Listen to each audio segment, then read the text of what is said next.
హల్లెలూయా. మంగళవారం 29వ తారీఖు ఈరోజు దేవుని యొక్క వాక్యాన్ని ధ్యానం చేసుకుందాం. ప్రియర ఉదయకాల సమయంలో మిమ్మల్ని అందరినీ ఈ రీతిగా చూడటం చాలా సంతోషం.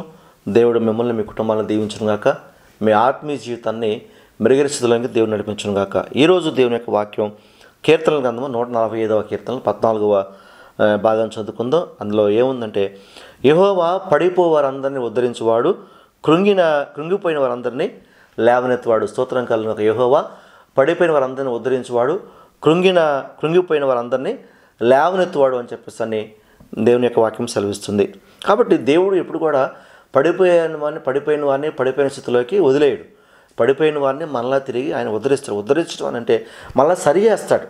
ఆ సరి చేసేటువంటి స్వభావం కలిగిన దేవుడు అన్నమాట. స్తోత్రం కలుగును గాక. అలాగే కృంగిపోయిన వారిని అంటే మానసికంగా, ఆర్థికంగా, ఆరోగ్యపరంగా కృంగిపోయిన వారిని దేవుడు చూస్తా విడిచిపెట్టాడండి. ఖచ్చితంగా వారిని దేవుడు లేవనెత్తుతాడని చెప్పేసి దేవుని యొక్క వాక్యం రాయబడుతుంది. స్తోత్రం కలుగును గాక. కీర్తనల గ్రంథము 42వ కీర్తనలో 5వ భాగం కనుక గమనించినట్టయితే పిల్లలు దేవుని యొక్క వాక్యం ఈ రీతికి రాయబడుతుంది. ఏమని రాయబడుతుంది? నా ప్రాణమా నీవేళ కృంగి ఉన్నావు, నాలో నీవేళ తొందరపడుచున్నావు.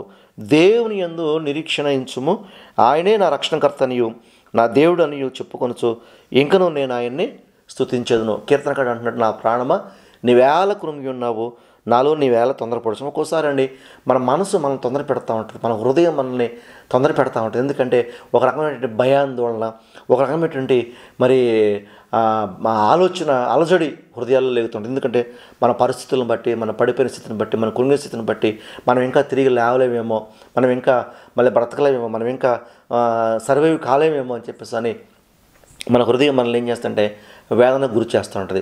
అటువంటి వారితో దేవుడు మాట్లాడు. దేవుని యొక్క వాక్యం సెలవిస్తుంది, నా ప్రాణమా, కీర్తనకాడు అంటా ఉన్నాడు, నా ప్రాణమా నీవేళ కృంగి ఉన్నావు, నాలో నీవేళ తొందరపడుచున్నావు. దేవుని యందు నిరీక్షించు. ప్రతి ఒక్కరు కూడా సెల్ఫ్ ఆన్సర్ అనమాట. ఇది ఎవరికి వాళ్ళు చెప్పుకోవాల్సిన ఆన్సర్. ఇది ఎవరికి వాళ్ళు చెప్పుకోవాల్సినటువంటి సమాధానకరమైన వాక్యం. ఇది ఏంటంటే, దేవుని యందు నిరీక్షించుము, ఆయనే నా రక్షణకర్త అనియు నా దేవుడు అనియు చెప్పుకోవచ్చు, నేను ఇంకనూ ఆయన్ని స్తుతించదును. మన రక్షణకర్త ఆయనే, మన దేవుడు ఆయనే. కాబట్టి ఆయన నిరీక్షించాలి, కానీ తొందరపడకూడదు. ఎట్టి పరిస్థితుల్లో కూడా మరి మనం కృంగిపోకూడదు. స్తోత్రం కలుగును గాక. అలాగే మరొక భాగం చూసినట్లయితే కీర్తనలో 94వ కీర్తనలో 18వ వచన భాగంలో ఏమని రాయబడుతుందంటే, నా కాలు జారిన నేను అనుకొనగా యెహోవా నీ కృప నన్ను బలపరుచుచున్నది. నా కాలు జారిన నేను అనుకునగా యెహోవా నీ కృప నన్ను బలపరుచున్నది. చాలాసార్లు అండి మనం తప్పిపోయాం, ఇంకా పడిపోయాం, మరి దారి తప్పిపోయాం, భక్తిలో తప్పిపోయాం, విశ్వాసంలో తప్పిపోయాం, ప్రార్థనలో తప్పిపోయాం, ఆర్థికంగా తప్పిపోయాం, మరి అవమానాల పాలైపోయి మళ్ళీ తిరిగి వస్తామో లేదో అన్నటువంటి వేదన మరి చాలామంది జీవితాలు కలుగుతూ ఉంటుందండి. ఎందుకంటే మనం మానవులం కదా, ఎక్కడో వచ్చాడు తప్పిపోతూ ఉంటాం, ఎక్కడో వచ్చాడు బలహీనం అయిపోతూ ఉంటాం. ఆ సందర్భాల్లో ప్రతి మనిషిని కూడా వేధించేటువంటి సమస్య ఏంటంటే, అయ్యో నేను జారిపోయాను, మరలా నేను దేవుని సన్నిధిలోకి రాగలుగుతానా, మరలా నేను ప్రభు కృపను పొందుకోగలుగుతానా, మరలా నేను దేవుని యొక్క మార్గంలో నడవగలుగుతానని అందరం కూడా సందేహపడుతూ ఉంటాం. కానీ ఈ ఉదయకాల సమయంలో దేవుడు మనతో మాట్లాడుతున్న మాట ఏంటంటే, ప్రియులారా, నా కాలు జారిని అనుకునగా యెహోవా నీ కృప నన్ను బలపరుచున్నది. ఎప్పుడైతే మనం తప్పిపోతున్నామో, ఎప్పుడైతే మనం బలహీనం అయిపోతున్నామో, ఎప్పుడైతే కృంగిపోతున్నామో, అప్పుడు దేవుడు మనల్ని బలపరుస్తున్నాడు.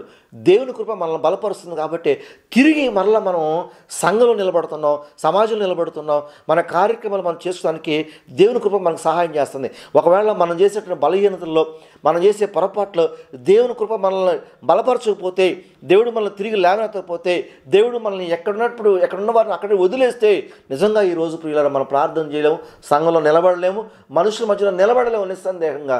ఎందుకంటే మనం పడిపోయిన స్థితిలో ఉంటే మనల్ని ఎవరు పట్టించుకోరు. కానీ ఈరోజు మనల్ని లేపేది, లేవనెత్తేది, కృంగిపోయిన మన జీవితాలను బలపరిచేది ఎవరంటే ఆకాశమందున ఒక దేవుడు మాత్రమే. దేవుని నామానికి మహిమ కలుగును గాక. హల్లెలూయా. లోకాసు వార్త 22వ అధ్యాయం చూసుకున్నట్లయితే 22వ అధ్యాయము 31-32 వచనం చూసుకున్నట్లయితే దేవుడు సీమోను పేతురు గురించి మాట్లాడుతున్నాడు. లోకాసు వార్త 22వ అధ్యాయం 31-32 వచనం చూసుకున్నట్లయితే, సీమోను సీమోను, ఇదిగో సాతాను మిమ్మల్ని పట్టి గోధుమలు జల్లించుటకు మిమ్మల్ని కోరుకున్నాను, కానీ నీ నమ్మిక పోకుండానట్లు నేను నీ కొరకు వేడుకుంటుని, నీ మనసు తిరిగిన తర్వాత నీ సహోదరులను స్థిరపరచమని చెప్పాను అని చెప్పేసి దేవుని యొక్క వాక్యం సెలవిస్తుంది.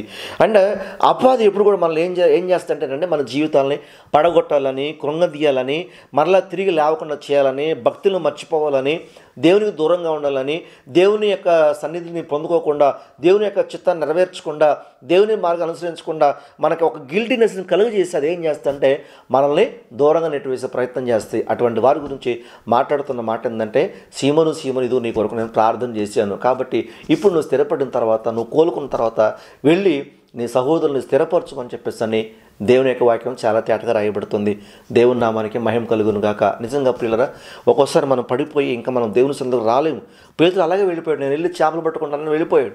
కానీ దేవుడు మరలా వెళ్ళి పేతురుని తీసుకుని వచ్చి పేతురుని దేవుని సన్నిధిలో నిలబెట్టి, ఇదిగో పేతురు, నువ్వు బండవి, నీ మీద నా సంఘాన్ని కడతానని చెప్పేసి అని దేవుడు పేతురుని వాడుకొని గొప్ప కార్యాలు పేతురు ధరించినట్టుగా ప్రియులరా మన పరిశుద్ధ గ్రంథం లేఖనాల నుంచి మనం తెలుసుకోగలుగుతాం. కాబట్టి ఉదయకాల సమయంలో ఎవరైతే దేవుని సన్నిధికి దూరం అయ్యారా, దేవుని కృపను పొందుకోనట్టుగా ఉన్నారా, దేవునికి మరి దేవుని భక్తిని చేయలేక మరి చతికిలబడుతున్నారా, అటువంటి వారితో దేవుడు మాట్లాడుతున్న మాట ఏంటంటే, పడిపోయే వారందరినీ ఆయన ఉద్ధరించేవాడు, కృంగిని వారిని ఆయన లేవనెత్తాడు. పేతురు పడిపోయిన స్థితిని దేవుడు మరలా తిరిగి కట్టాడు. మరి దేవుని యొక్క వాక్యం సెలవిస్తుంది, నీతిమంతులు 7 మార్లు పడినా కూడా తిరిగి లేస్తారంట. నీ జీవితంలో ఇలాంటి అనుభవం నీకుంటే ఈరోజు దేవుడు నీతో మాట్లాడతాడు. ఖచ్చితంగా నిన్ను దేవుడు లేవనెత్తును గాక. హల్లెలూయా. మరొక మాటను చూసినట్లయితే కీర్తనలు మరి 37వ భాగం 24వ వచనం చూసినట్లయితే దేవుని యొక్క వాక్యం సెలవిస్తుంది, యెహోవా అతని చెయ్యి పట్టుకొని ఉన్నాడు గనుక అతను నేలను పడినను లేవలేక ఉండడు. యెహోవా అతని చెయ్యి పట్టుకొని ఉన్నాడు కనుక అతను నేలను పడినను లేవలేక ఉండడు. దేవుడు మన చేయి పట్టుకున్నాడు కాబట్టి మనం కింద పడినా కానీ లేవకుండా అలాగే ఉండం. ఎందుకంటే మన చెయ్యి ఎవరి చేతిలో ఉంది? దేవుడి చేతిలో ఉంది. బలమైన దేవుని చేతిలో ఉంది. సృష్టికర్త అయిన దేవుని చేతిలో ఉంది. కాబట్టి ప్రియరా, మనం పడిపోయినా కింద పడము, అలాగే ఉండం. ఎందుకంటే మన చేయి పట్టుకున్న దేవుడు మనల్ని లేవనెత్తుతాడు. దేవునికి మహిమ కలుగును గాక. హల్లెలూయా. మరొక భాగం చూసినట్టయితే కీర్తనలో 146వ కీర్తన 8వ భాగం చూసినట్టు దేవుని యొక్క వాక్యం సెలవిస్తుంది, యెహోవా గుడ్డివారి కన్నులు తెరవజేయువాడు, యెహోవా కృంగిన వారిని లేవనెత్తువాడు, యెహోవా నీతిమంతులను ప్రేమించువాడు. గుడ్డిన వారి కన్నులను తెరవజేయవాడు, కృంగిన వారిని లేవనెత్తువాడు, నీతిమంతులను ప్రేమించాడు. కాబట్టి ప్రియర ఉదయకాల సమయంలో దేవుని వాక్యం అంటే నీవు భయపడాల్సిన అవసరం లేదు, కృంగిపోవాల్సిన అవసరం లేదు, జడియాల్సిన అవసరం లేదు, చింతపడాల్సిన అవసరం లేదు. మనం నమ్ముకున్న దేవుడు మనం ఏ స్థితిలో తిరిగి మన జీవితంలో కట్టడానికి సామర్థ్యం కలిగిన వాడు. మనం సిగ్గుపడాల్సిన అవసరం లేదు. మన దేవుడు నమ్మదగిన వాడు. మనం ఆయన దగ్గరికి వస్తే తిరిగి మనం చేర్చుకొని మనని సరైనటువంటి విధానంలో సరైన మార్గం నిలవబెట్టగలిగిన సామర్థ్యం కలిగిన ఆయన. కాబట్టి ఈరోజు ఎంతైనా మనం అలాంటి దేవుడిని కలిగినందుకు ధన్యులు అని చెప్పేసి అని దేవుని యొక్క వాక్యం సెలవిస్తుంది. దేవుని నామానికి మహిమ కలుగును గాక. కళ్ళు మూసుకొని ప్రార్థన చేద్దామా? దేవునికి స్తోత్రం. పరిశుద్ధ ప్రేమగా తన కృపగల దేవా, నీ వాక్యం సెలవిస్తుంది, యెహోవా పడిపో వారందరినీ ఉద్ధరించేవాడు, కృంగిన వారందరినీ లేవనెత్తువాడు నీ వాక్యం సెలవిస్తుంది. ఉదయకాల వాక్యం వింటున్న ప్రభు, ఎవరైతే పడిపోయిన స్థితిలో ఉన్నారో, ఎవరైతే లేవని స్థితిలో ఉన్నారో అటువంటి వారిని జ్ఞాపకం చేసుకోండి. పడిపోయిన వారిని లేవనెత్తండి. విశ్వాసంలో పడిపోయారో, ప్రార్థనలో పడిపోయారో, భక్తిలో పడిపోయారో, ఆత్మీయంగా పడిపోయారో, తండ్రి ఆర్థికంగా పడిపోయారో, ఆరోగ్యపరంగా పడిపోయారో మాకు తెలియదు కానీ ప్రభువా, అటువంటి వారు ఎవరైనా వాక్యాన్ని చూస్తా వింటా ఉంటే ఇప్పుడే వారిని లేవనెత్తి మహిమ తెచ్చుకోమని యేసుక్రీస్తు వారి శ్రేష్టమైన నామం పేరట ప్రార్థించి వేడుకుంటున్నాం తండ్రి. ఆమేన్.